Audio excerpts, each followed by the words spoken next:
তাহলে সুন্দরভাবে হাতটা বাঁধতে হবে না? করতেছে না করতেছে, কনসেন্ট্রেশন নাই, তেলাওয়াত মনোযোগ দিয়ে শুনতেছে না, এদিক সেদিক নজর দিচ্ছে এদিক ওদিক। সূরা নেসার একটা আয়াতে আল্লাহ বলেছেন মুনাফিকেরা নামাজে অলস। নামাজে কি? অলস। ওয়া ইযা কামু ইলা সলাতি কামু কুসালা। তারা যখন নামাজে দাঁড়ায় অলস ভাবে দাঁড়ায়। কিভাবে একটু দেখাই দিব নাকি? তাহলে সুন্দরভাবে হাতটা বাঁধতে হবে না? করতেছে দেখবেন কিছু কিছু ছেলে আছে মানে তার গুরুত্বই নেই সালাত, সে যে আল্লাহর সামনে দাঁড়াচ্ছে এই চিন্তাটাই তার নেই। বরং সাহাবারা নামাজে দাঁড়ালে দুনিয়ার সব ভুলে যেত। আলী রাদিয়াল্লাহু তাআলা আনহুর পায়ের মধ্যে একবার যুদ্ধে একটা তীর বাঁধে, তীর বিঁধে যায়, প্রচন্ড জখম হয়, এটা বের করতে গেলে উনি চিৎকার মারে, এত এত গভীরে রাসূল সাল্লাল্লাহু আলাইহি ওয়াসাল্লাম বললেন কি আর করা, আকিমিস সালাহ ইয়া বিলাল, ইকামত দাও। একামত দিল।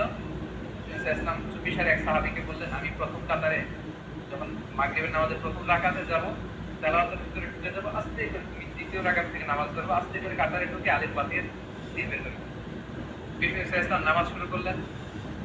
ওই সাহাবী কথা অনুযায়ী প্রথম রাকাতে বিষ্ণু নবী ফাতিহার পরে যখন একটা কেরাতের মধ্যে ঢুকে গেলেন, সবাই they are enjoying the recitation of রাসূলুল্লাহ, আল্লাহ রাসূলের মন্ত্রমুগ্ধ করা কণ্ঠে সুরের ঝংকার শোনা সেই তেলাওয়াত তারা যখন এনজয় করতেছে, আলী রাদিয়াল্লাহু তাআলা আনহু মানে তেলাওয়াতের ভিতরে ঢুকে গেছে, এক সাহাবী ওখানে যে তার গায়ের যত শক্তি ছিল সব শক্তি দিয়ে এক টান মেরে তীর বের করে ফেলছে, পিনকি দিয়ে রক্ত, জায়গাটা রক্ত হয়ে গেছে, ওনার খবরই নেই। সুবহানাল্লাহ বলতে ভুলে গেছে। সুবহানাল্লাহ। নামাজের পরে রাসূল সাল্লাল্লাহু আলাইহি ওয়াসাল্লাম আলীকে ডাকলো, আলী রাদিয়াল্লাহু তাআলা চিৎকার দিচ্ছেন আমার পায়ের থেকে কোথায় এত রক্ত জমে। রাসূল বললেন যে তোমার নামাজের মধ্যে লেভেল অফ খুশু, ফাতাবলাহাল মুমিনুন আল্লাযীনা হুম ফি সালাতিহিম খাশিউন। মুমিনরা সালাতে দাঁড়ালে তাদের লেভেল অফ খুশু এমন ভাবে যাবে, তার ব্রেনের ওয়েভ ফ্রিকোয়েন্সি কমে এমন আলফা লেভেলে চলে যাবে, কি হচ্ছে আশেপাশে তার খেয়ালই নেই। রাসূল ইসলাম বললেন যে আমি জানি তুমি নামাজে দাঁড়ালে তোমার দিন দুনিয়ার খেয়াল থাকে না, এজন্য এক সাহাবীকে বলেছি তোমার পাপের তীর বের করো। তো তাহলে ওনাদের নামাজটা সালাতটা কেমন ছিল? তো মুনাফিকরা যখন নামাজে দাঁড়ায় ওয়াইদা কামু ইলা সালাতি কামু কুসালা, সুন্দরভাবে হাত বাঁধে না, কনসেন্ট্রেশন নাই, তেলাওয়াত মনোযোগ দিয়ে শুনতেছে না, এদিক সেদিক নজর দিচ্ছে এদিক ওদিক। অনেকে নামাজের মধ্যে দাঁড়ায় ঘড়ির দিকে তাকায়। একটা হাদিসে আছে, হাদিসে কুদসি, আল্লাহ কোন বান্দা যখন আপনার নজর থাকবে, আমার সালাতের উপর একটা ওয়ার্কশপ আছে, এর আগে হয়েছিল, সুযোগ হলে হবে আবার, আপনার নজর থাকতে পারবে আপনার দাঁড়ানোর জায়গা থেকে সিজদার জায়গা পর্যন্ত, এর বাইরে যেতে পারবে। এর বাইরে যদি যায় আল্লাহ বান্দাকে ডাকে, আকবিল ইয়া আবদি আকবিল, হে আমার বান্দা ফিরে আয়। আপনি যদি আবার একটু দিকে তাকান, আবার বলে আকবিল, ফিরে আয়, ফিরে আসো। আবার যদি নজর করেন আল্লাহ বলে আকবিল, ফিরে আসো। তিনবারের পরে যদি আবার তাকান আল্লাহ বলে লা হাজাতা লি ইলা সালাতি, তোমার এই নামাজের আমার দরকার নেই, তুমি অন্তঃসারশূন্য নামাজ পড়ছো, এই সালাতের আমার প্রয়োজন। এজন্য সালাতের মধ্যে অমনোযোগী অলস হয়ে আমরা সালাতে দাঁড়াই কিনা, এটা একটু মিস্টেক, আমরা করি কিনা, যদি করি আমরা যেন সালাতে যত্ন পাই। এরপরে আরেকটা আলামত হচ্ছে তারা ইবাদত করে মানুষকে দেখানোর জন্য, সব করার একটা মানসিকতা থাকে। এই আয়াতের পরেই মনে হয় আছে ওয়াইদা কামাত সালাতুল মুসতাদা, তারপর ইউরাউনান নাস, তারা মানুষকে দেখায়, আল্লাযীনা হুম আন সালাতিহিম সাহুন আল্লাযীনা হুম ইউরাউন, যারা মানুষকে দেখানোর জন্য সালাত আদায় করে। মানে আপনার ইবাদত দিয়ে যদি আপনি অন্যের দৃষ্টি আকর্ষণ করতে চান, আল্লাহর দৃষ্টি আকর্ষণ করা ছাড়া, দ্যাট মিন্স দে পাপ ইজ গ্রেট। কথাটা ক্লিয়ার না? যে আপনার কোনো ইবাদত দিয়ে আপনি মানুষের দৃষ্টি আকর্ষণ করতে চাচ্ছেন, এটা করলেই বোঝা যাবে আপনি মুনাফিক হওয়ার ব্যাপারে কয়েক ধাপ এগিয়ে গেছেন সামনে। এটা যেন কখনো না। আচ্ছা, এইবার একটা চমৎকার পয়েন্টে আসছে, এটা নিয়ে একটু লম্বা কথা বলি। মুনাফিকদের কাছে সবচেয়ে কঠিন নামাজ হচ্ছে ফজর এবং এশার নামাজ। এই দুইটার নামাজ মুনাফিকদের জন্য সবচেয়ে কঠিন। সহিহ বুখারীর নারেশন, ইন্না আফদালা সালাতিন আলাল মুনাফিকিনা সালাতুল ইশাই ওয়া সালাতুল ফজর।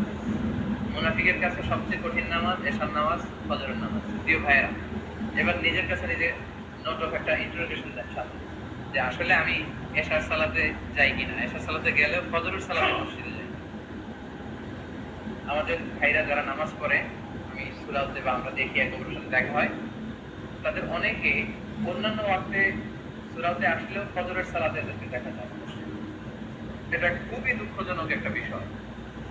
আমি বলি যে ফজরের সালাতে যে সুরাতে আসতে পারে নাই, সে তার দিনটা একটা পরাজয় দিয়ে শয়তানের সাথে ওই দিনের যুদ্ধে সে হেরে গেছে, পরাজয় দিয়ে দিবে আপনার দিনটা। এজন্য এটা মুনাফিকদের একটা জঘন্যতম আলামত। ফজরের সালাতে যেতে কষ্ট, অনেকে বলে ভাই চেষ্টা করি, অনেক চেষ্টা করি আসতে পারে, এটা ঠিক চেষ্টা করে তারপরও আসতে পারবে, এর মানে হচ্ছে তার নেফাকিটা ছোট লেভেলে আছে, মানে এই নেফাক আস্তে আস্তে বাসা বাঁধতে বাঁধতে বাঁধতে এটা বড় লেভেলে চলে গেছে, এজন্য সে চেষ্টা করে আসতে পারে। বলা হয় যে ফজরের সময় সকালবেলার বাতাসটা এত নির্মল সুন্দর স্নিগ্ধ ঠান্ডা কেন? এর কারণ হচ্ছে সব মুনাফিকরা যখন কম্বল চাপা দিয়ে ঘুমিয়ে থাকে তাদের দুর্গন্ধ বাইরে ছড়াতে পারে না, তাদের শ্বাস প্রশ্বাসের দুর্গন্ধ ঘরের ভেতরে আবদ্ধ থাকে, ফলে বাতাসটা থাকে স্বচ্ছ নির্মল ঠান্ডা। তখন মুমিনদের আনাগোনা, তখন মুমিনরা জেগে কাজ করে। এবং বিষ্ণু ইসলাম দোয়া করে গেছেন আল্লাহুম্মা বারিক উম্মতি ফি বুকুরিহা, হে আল্লাহ আপনি আমার উম্মতের ফজরের সময় বরকত দেন, সকালবেলার সময় বরকত দেন। যারা ফজরের পরে সময়টাকে কাজে লাগাতে পেরেছেন একটু খেয়াল করে দেখেন যে কত বরকত।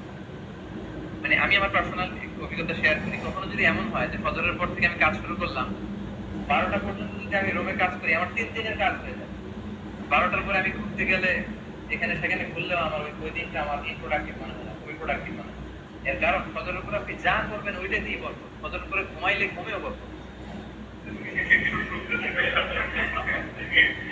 এজন্য আমরা সবাই নাক দেখে ঘুমাই আর বরকত না তো সহ্য চেহারা হচ্ছে আমরা।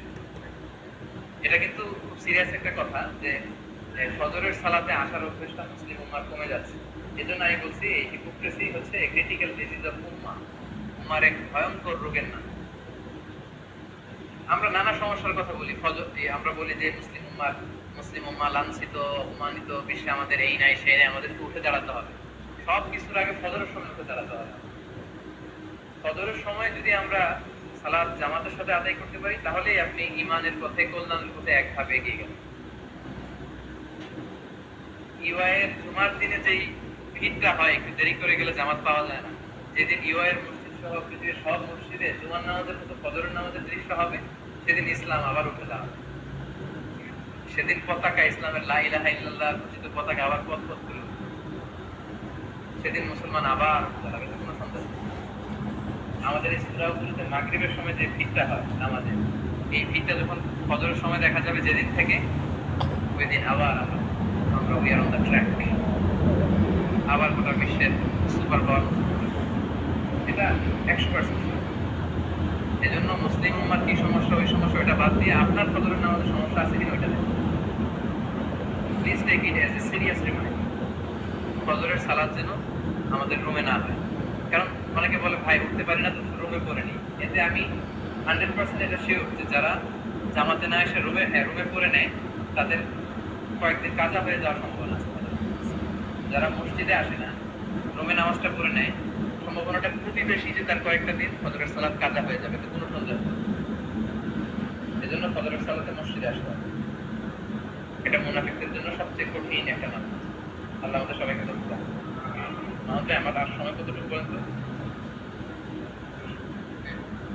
5-10 মিনিট, তাহলে একটু আমার সাথে থাকে না, একটু তাড়াতাড়ি। এরপরে মুনাফিকদের আরেকটা আলামত হচ্ছে এরা জামাতে শরীক হতে চায় না। ওটা ছিল ফজর স্পেশালি, আর এখন হচ্ছে জামাত ভালো লাগে না, একাকী নামাজ খুব ভালো লাগে।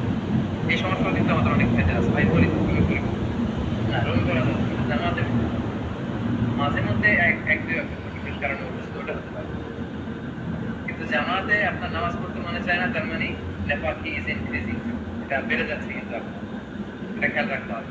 এবং একা নামাজ আর জামাতে নামাজ, একা নামাজ আর জামাতে নামাজ 27 টাইমস মোর রিওয়ার্ড, 27 গুণ বেশি সওয়াব। সালাতুল জামাআতি তাফদুলু সালাতুল ফজর বি27 দারাজা। একা বললে যে সওয়াব, জামাতে বললে কত গুণ বেশি? 27 গুণ বেশি। এবং রাসূল সাল্লাল্লাহু আলাইহি ওয়াসাল্লামের এরকম ডেটও আছে, এরকম ক্ষমতা আছে যে যারা ইচ্ছা করে মুতাখাল্লিফুন থাকে, জামাতে আসে না, আমার মনে চায় একামত হবে, আমি আরেকজনকে টান দিয়ে ইমামতির জায়গায় দাঁড় করায় দিয়ে আমি পেছনে চলে যাব, চলে যেয়ে দেখবো কারা কারা মুতাখাল্লিফুন জামাতে আসে না। আমার মনে চায় ওদের ঘরগুলো আগুন দিয়ে আমি জ্বালাই, কিন্তু সেখানে অসুস্থ আছে, মহিলারা আছে, ছোট ছোট শিশুরা আছে, এজন্য আমি জ্বালিয়ে দিই। তার মানে এটা কত বড় সুন্নাত। জামাতের সালাতে কিন্তু সুন্নাতের মাত্রা।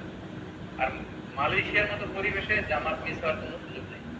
প্রথম জামাত চলে গেল, দ্বিতীয় জামাত হয়, তৃতীয় জামাত হয়, এরপরের অর্থ পর্যন্ত টাচ এন্ড গো সিস্টেমে জামাত হতেই থাকে।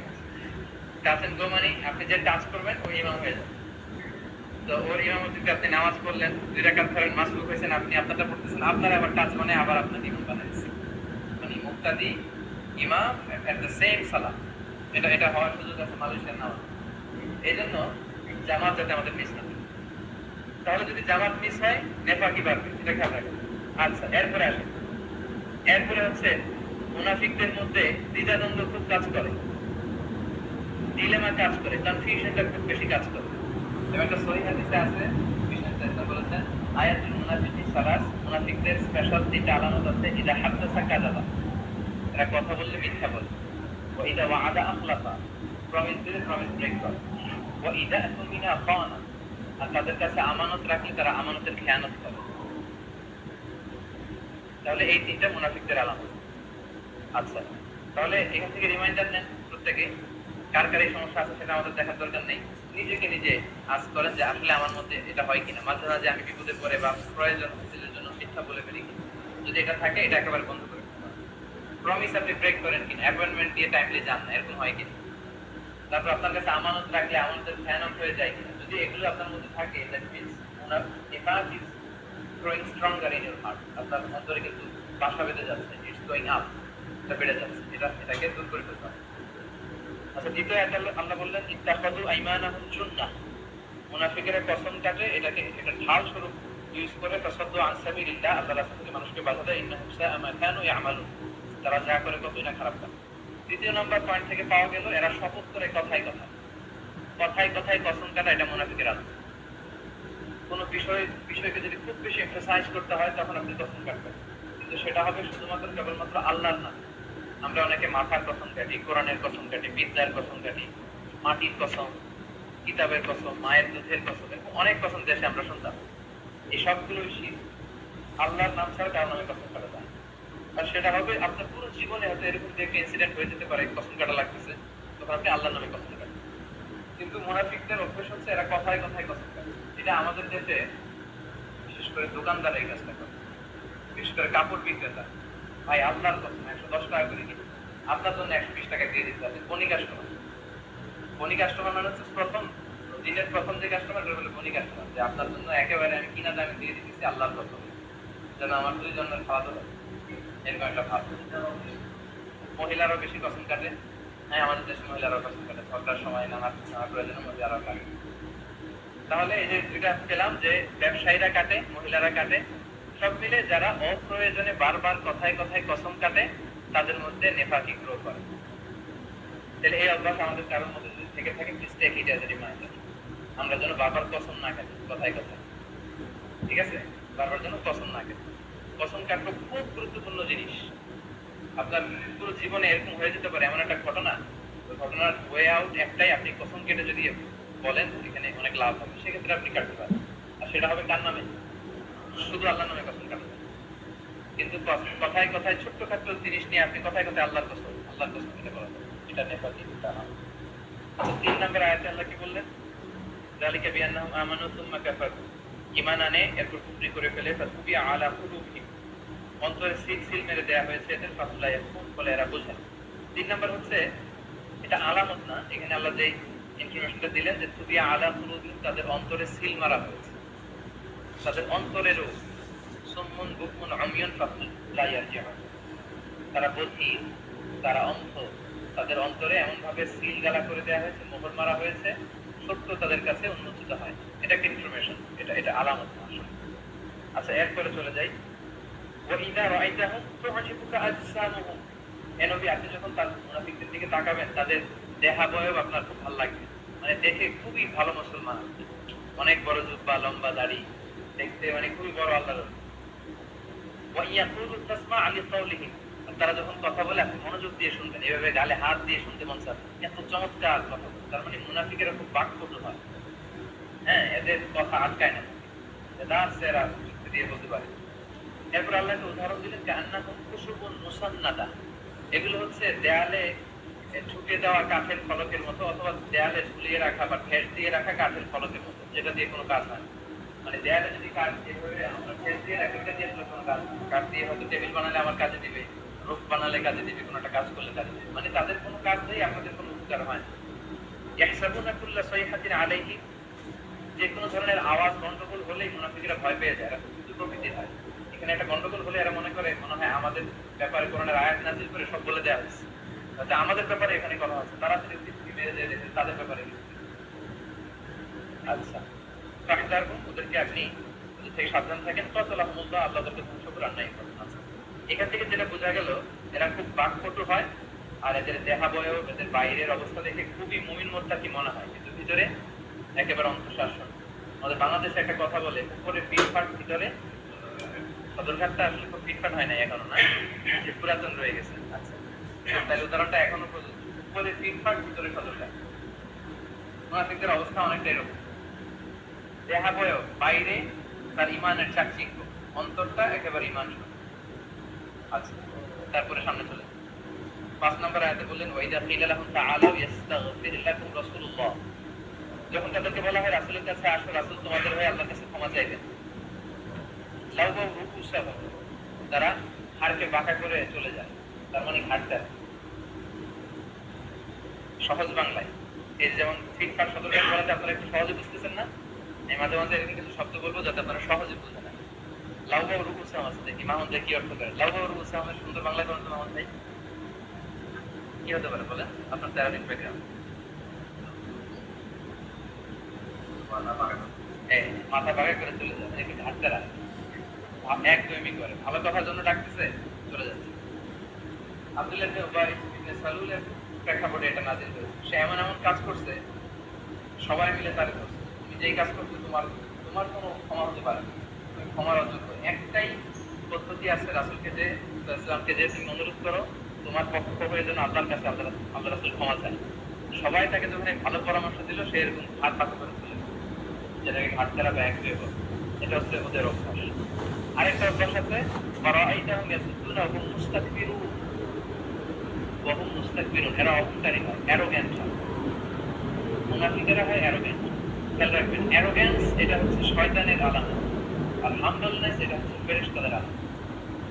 আল্লাহ যখন সবাইকে বললো ফাসজুদু লিআদম, সবাই সিজদা করলো, একটা অনারারি সিজদা দিল, সম্মানসূচক একটা অনারারি সিজদা আদমকে দাও, সব ফেরেশতারা সিজদা দিল, একজন দেয় ইবলিস, আবা ওয়াস্তাকবার, সে অস্বীকার করলো, ওয়াস্তাকবার, আর সে অহংকার করলো। তাহলে এই যে অ্যারোগ্যান্স, অহংকার, এটা হচ্ছে শয়তানের আলামত, আর হাম্বলনেস, বিনয়, এটা হচ্ছে বলেন কাদের আলামত? ফেরেশতাদের আলামত। এজন্য মুনাফিকদের একটা আলামত হচ্ছে এরা একটু একগুঁয়ে একরোখা ঘাড়তেরা প্রকৃতির হয়, আর এরা অহংকারী হয়, অ্যারোগ্যান্ট হয়। এর থেকে বুঝে গেল। তারপরে আয়াতে আল্লাহ বললেন, সাওয়াউন আলাইহিম ইস্তাগফারতা লাহুম আম লাম তাস্তাগফির লাহুম লা ইয়াগফিরুল্লাহু লাহুম ইন্নাল্লাহা লা ইয়াহদিল কওমাল ফাসিকিন। এখানে কোনো আলামত বলা হয়নি, এখানে রাসূল সাল্লাল্লাহু আলাইহি ওয়াসাল্লামকে বলা হয়েছে ওদের অপরাধের মাত্রা এতটা সীমা ছাড়িয়েছে, আপনি ক্ষমা চান আর ক্ষমা না চান, আল্লাহ তাকে কখনো ক্ষমা করবেন। তার মানে মুনাফিকের এই নেফাকের উপর যারা অটল থাকে তাদের কোনো ক্ষমা নেই, এ আয়াত থেকে বোঝা যায়। আচ্ছা, 7 নম্বর আয়াতে চলে যাই।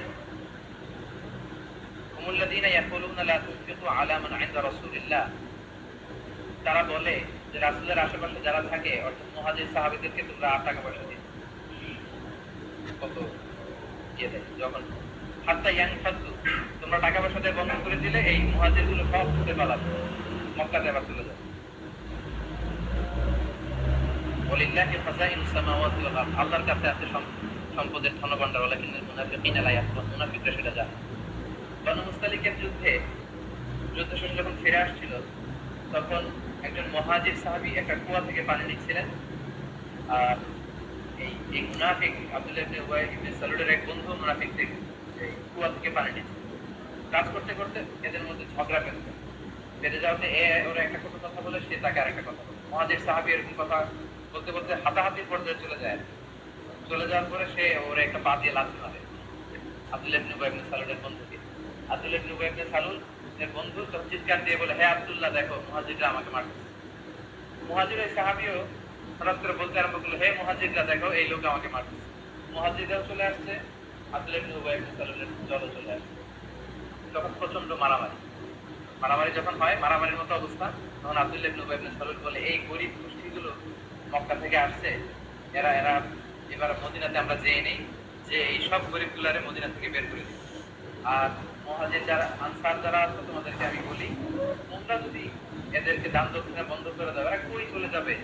এটাই মূলত সে বলছে, হাত্তা ইয়ানফাদু, ছুটে কই চলে যাবে? আপনারা জানেন মুহাজিরা যখন এসেছিল, ঘর বাড়ি সবকিছু স্যাক্রিফাইস করে আসার পরে আনসার সাহাবারা অর্থ দিয়ে সহায়তা করেছে। অনেকের 2টা খেজুর বাগান ছিল, একটা খেজুর বাগান দিয়ে দিয়েছে। কারো 3টা বউ ছিল, 2টা বউ ছিল, একজন স্ত্রীকে ডিভোর্স করে তাকে তার ওই ভাইকে বিয়ে করার ব্যবস্থা করে দিয়েছে। এরকম ছিল তাদের লেভেল অফ ডেডিকেশন। কিন্তু এই ঘটনার পর আব্দুল্লাহ ইবনে উবাই ইবনে সালুল ঘোষণা দিল, মদিনাতে যে দেখা হবে এবার। আমাদের কাছ থেকে স্কলারশিপ নাও না, আমাদের কাছ থেকে হেল্প নাও, অ্যাসিস্ট্যান্স সব বের করো। এই জাতীয় একটা অবস্থা। এই প্রেক্ষাপটে আল্লাহ বললেন যে ইয়াকুলু লাইন রাজানা ইলাল মাদিনাতি লা ইউখরিজান্নাল আ'আজু মিনহাল আযাব। যেটা আমি বাংলায় আপনাদেরকে বুঝালাম, আরবিতে হচ্ছে মদিনায় যাওয়ার পরে যারা আমরা শক্তিশালী সম্পদশালী আছি, আমরা গরিব দুস্থ এই মুহাজিরদেরকে মদিনা থেকে বের করে দেব।